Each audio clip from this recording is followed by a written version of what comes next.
because it's the dog's mind, right? You have to fit it right, you have to train it right, you have to introduce it right. I'm scared. Don't be scared. Why are you scared? Okay. You're using it on your dog. I just don't want to get... Trust me.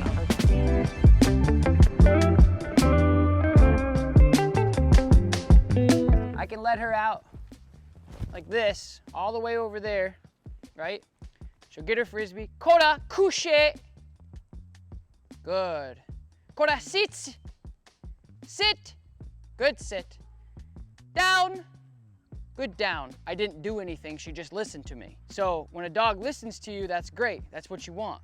It's the same thing with recall, with whistles, recall with, hey, just come here.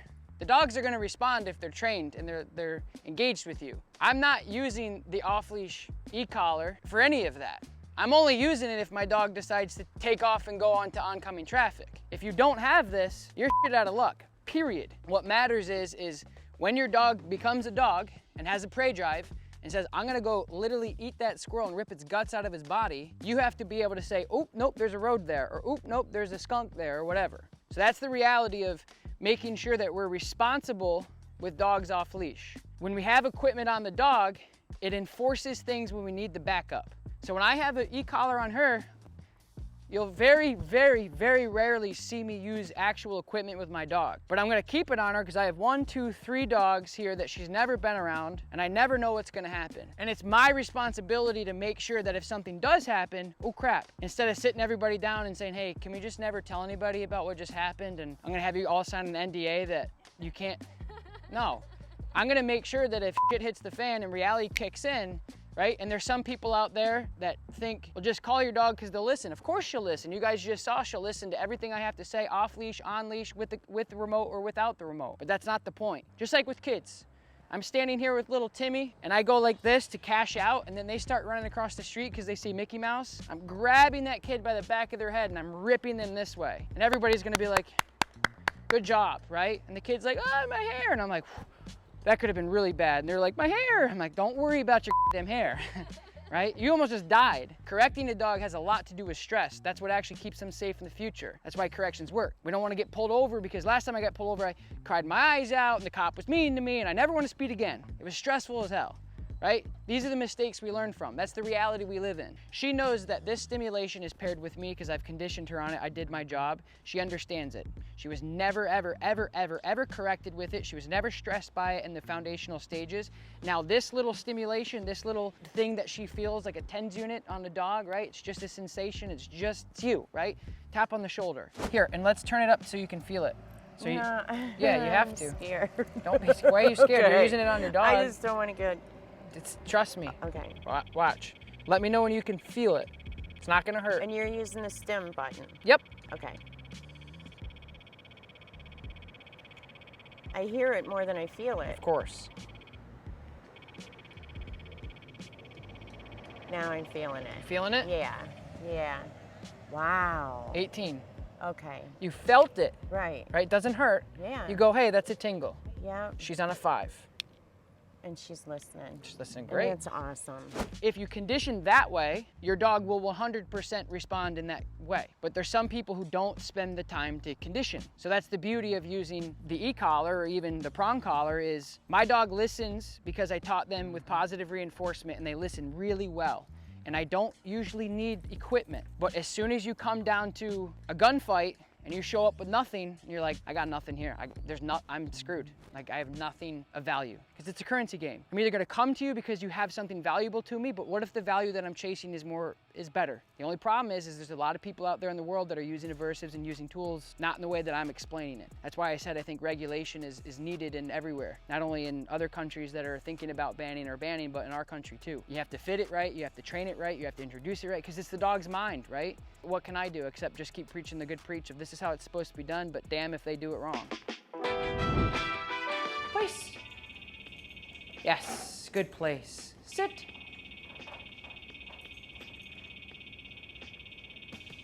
So I'm going up in pressure. Sit. Release. So I went from 6 to an 11.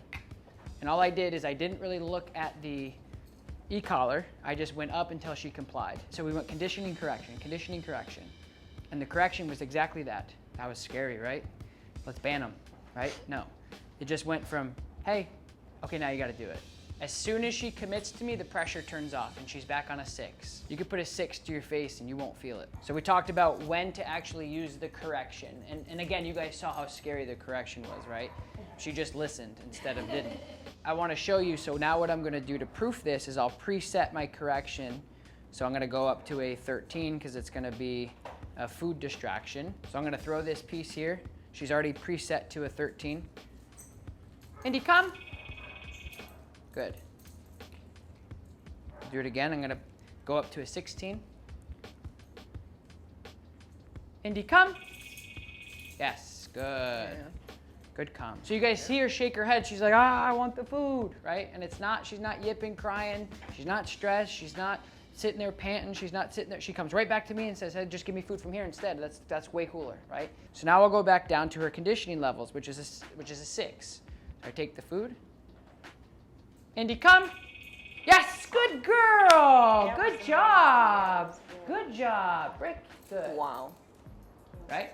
So I taught her with a correction that if she doesn't listen, she gets that pressure. And I went back down and I tested it. I said, hey, will you just respond? Absolutely, she will. At best, it's a fly hitting her back. It's not a bee sting. She's not doing this and freaking out and itching. She just goes, oh, that's a little uncomfortable, and she comes back. That's the reality of what a correction looks like on a remote collar if your dog is not listening off leash. This is 127 levels. If you get into a situation and she's responding with food, which is a huge deal for her, out of a currency chart, and she's responding to a 16 really nicely, if you went up to a 50, she would jump through the roof and come zipping back. Of course, I wouldn't do that in this context or any context other than an emergency. But that quick correction is only halfway on this remote collar. And you can be a really good trainer and you could be a really good dog owner and your dog can love you a lot. But you have to realize that there's gonna be things out there that are gonna distract your dog from listening. It's so drastic.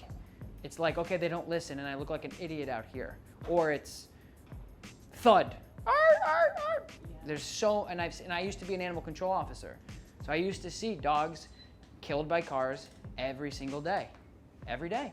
Because their owners just thought that they were listening. And they always come back. The beauty of this, guys, is if I, right? So I put this away, and I can use my leash to correct her and do this, right? If she doesn't listen, or maybe she'll just learn and listen from this.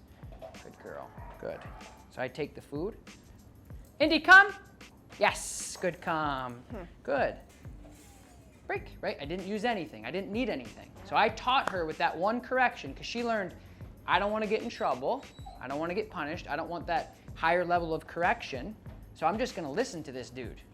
That's what's going to happen all the time. I think it's ignorant and irresponsible for people to say that that's abuse. It bugs me, irritates me, worries me the most that there's other people out there in the industry that are supposedly supposed to care about dogs telling people that they shouldn't do this type of training if they're going to want their dog off leash. It's okay to say, hey, I don't believe in that, that's not my style. If you want to do that, go somewhere else. That's fine, that's what I do. If people come in, they say, I don't want to use any type of punishment, I don't want to use any type of thing, we can do that, but it's not really our style. You might want to go down the road.